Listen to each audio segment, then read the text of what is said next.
All right, Screamfest LA continues here with a movie called A Pitfall, and this one is about a group of people who go out into the woods and they uh, come across the path of a hunter who likes to hunt humans. Yes. Kind of a classic slasher setup, something like a Just Before Dawn or something. So yeah, I mean, this kind of tries to play out like a slasher, sort of, um, but a little more. It's like a blend of like action and horror, so it doesn't really feel like a true traditional slasher. It has more a survival action feel to it. Okay, so we should preface this by saying this, and I do think this is somewhat important, but I don't think this is super important. We got sent a rough cut of this, where effects weren't done. There was audio stuff that wasn't completed fully. I have a couple things to say on this. Number one, in the future, I don't think these should be sent out to critics. I just think that you just need to let them wait for the finished product, because what we got was way too rough. There was so many effects that weren't done, and I'm somebody who I can fill in those blanks. Like, I can be like, okay, but I also can't comment on how they're going to look. Right. So while I saw how bad they were, I don't know how good they'll be. So I can't sit here with any degree of certainty and say, well, they'll be better. Okay, they probably will be. I don't know how they could be any worse. But I don't know to what extent they will be better. So I can't really comment on something like that. And when it comes to that stuff, that is a part of the film. Especially in a film like this that, a lot of the gore and kills and stuff like that is what a lot of the audience likes. Mm-hmm. And I can't comment on most of that stuff, because what I saw was so rough that I'm like, what will make it in the film? How will it look? Will that affect your viewing? If it's like looks really good, I could be like, well, the kills are really cool, but the movies, whatever, you know what I mean? So I can't even really comment on a portion of the film that I think is important to horror viewers. Yeah. Right? So that's rough. And I just think that it gives an overall bad vibe of your film. So I don't think it's wise to send out cuts like this. And one of the things with film festivals is that if you request a review and they like a screener and they send it to you, they expect you to review it and send them a review. So once you've kind of already made that commitment, I couldn't really back out of it. I guess I could have and text them and be like, hey, maybe it's a better idea if I don't. But I didn't know how rough it was going to be until I started watching it. And once I started watching it, I already pressed play, and it's kind of like I'm committed to it. So I feel like this is a bad, idea. And so I want that to be said with this film. Our experience is not going to be the same as other people's experience who maybe have saw the finished product. So that's an important note here. But that being said, and why I said I don't think it's super important, is because I don't think any edit of this film would make it good. We're not people who like to shit on movies, right? So trust me when I tell you I take no pleasure in saying this, and I'm not here to dunk on the film and own it or anything. That's not my style. But I can just be honest, and I can say this is one of the worst films I've seen in a long while, and in pretty much every regard. Yeah, I think putting aside anything with the effects, because as you said, we can't really judge those since they were incomplete. Yeah. As far as the story of the film and the characters and all of that goes, I really didn't like it. I think that there is, I didn't feel connected to any of the characters.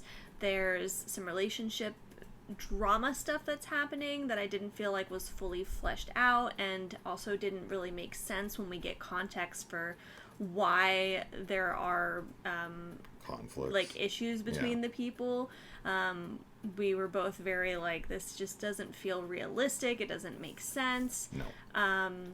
There's kind of some stuff happening with other characters that are introduced that I just didn't like the inclusion of, because it feels very shoehorn, body count upping kind of, that maybe some people will be fine with because of, your preferences for watching horror films and like wanting a lot of people to be, killed or whatever it might be.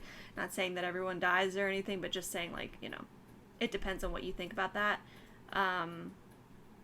And yeah, I really hated the ending. I think the ending feels very dismissive of the rest of the tone of the film.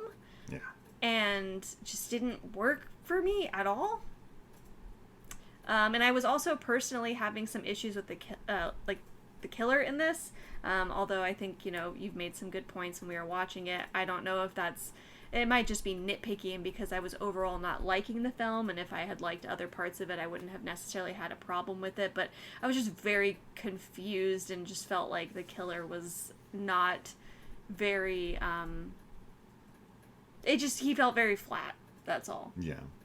No, I mean, I think the killer is poor in this as well. They tried to give them a backstory, which, if you're gonna go down that route with your killer, you've got to land it, right? Like, you either want to say nothing and leave it extremely vague and just leave it up to in the imagination of the viewer, which is, the typical choice that most horror films, especially in the 80s, went with, where they just are like, they're psycho, they kill people, that's right. It, right? And you'll have to guess what it was that drove them to do this. That's fine. But if you're going to do their backstory, if you're going to do a Norman Bates, if you're going to do Michael Myers, if you're going to do anything where you do explore some of their backstory or a lot of their backstory, then that really needs to be fleshed out, and that really needs to work. And this just doesn't, as does none of the backstory of any of the characters' motivations or their conflicts or any of that stuff. And this is a film that has Alex Esso as one of the main characters, and she's a phenomenal actress who starred in Starry Eyes. She, replicated Wendy Torrance, Shelley Duvall's performance from the original Shining in Mike Flanagan's Doctor Sleep.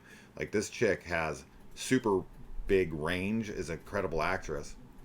They also have Richard Harmon in here, who is like this heartthrob in the horror community right now, and I feel like he's going to be a big reason why a lot of people check this movie out. Yeah, absolutely. And I just implore you to, I don't know, maybe watch the trailer again if there is one, because I don't think this is worth your time. I don't think there's anything here. There's so many nonsensical, silly things. I was rolling my eyes out. I was laughing at the movie a lot. Like, oh, yeah. There's so many questions that were way, going. Unfortunately. And there's, even though the effects aren't done, there's no way certain ones could ever make any sense. Like, there's rain CGI. The rain stuff in this is hilarious, because there's moments in the finished product, like, that we're seeing on screen as far as like the actors or the environment, that are clearly not being rained on, and there's just a rain filter over the screen. And it's like, okay, while in post they might be able to put more realistic rain on the screen, the actors are still not going to be getting wet in the background, or the wood that it's pouring on that we can see is not having raindrops splash off of it. So how do you fix something like that? You can't. So unless they have a different cut of the film, totally different scenes where there was actually rain scenes being filmed, you can't reconcile stuff like that. So while I can't comment on certain aspects of the cut and the after effects in post, I can comment on the footage that I saw that is impossible to fix in post because of the added element of rain. And the oh my god. Okay, as I said, I don't want to dunk on this film. Just take my word when I tell you that you will find pretty much everything in the film extremely silly and laughable and hokey. And there's no way And kind anyone's of, taking this film seriously. just pointless and very hollow. So, Yes. like, there's a lot of stuff with one character in particular that I really just didn't like anything that was handled with that character. I felt it just feels like a very empty film. So, it's definitely not a recommendation from us.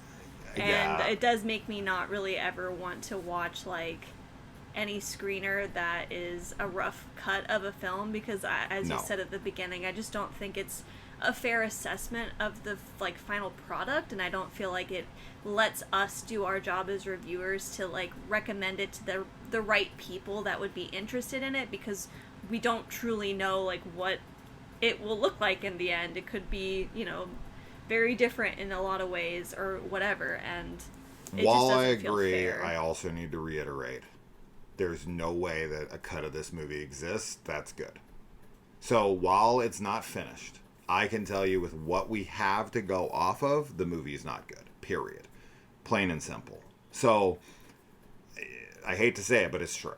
And I don't also like to point this out, but if I go through the filmmaker's work that made this movie and look at the films that they created before this, that should give you every indication you need right here alone, from Airplane versus Volcano with a 2.6 on IMDb, Age of Tomorrow 2.1, Behind the Walls 3.0, Jurassic Galaxy 2.5, Hornet 1.5 or 1.9. These are the types of movies they're making. This makes perfect sense. How they were able to get Alex Esso and everybody that's in this, good for them. I'm glad that they tried their hand at a more serious production, because obviously these are like paycheck films that people take because they can't get the funding for, you know, an actual film they really want to make. So I'm glad that they were able to get that, but man, they did not bring their A game for this. So yeah, this is genuinely dreadful in my opinion, and even with a proper cut with better effects. There's some good gore effects that I can see once done will look good. So there could be a couple like gore gags that are noteworthy. Nothing amazing or anything, but like a few things I'm like, oh, that looked cool. That was all right. But guys, the amount of like logical errors and stuff that you would be pointing out, the amount of stuff I kept saying to Kaylee, like, how is this happening now? Why is this person doing this? Why would that happen? How the fuck is this possible? And the movie's playing itself very straight. And last thing, I know you alluded to it, but I will just outright say it. The characters who do survive in this movie literally walk away making jokes and laughing.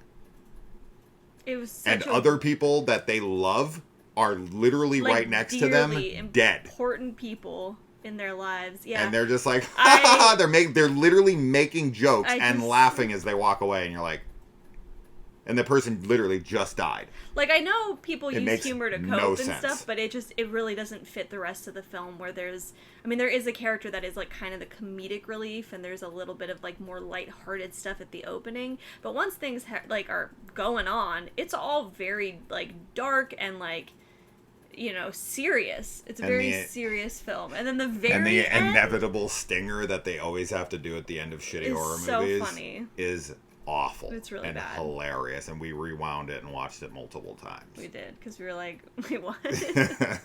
So yeah, just I can't. yeah, that's about it. That's all.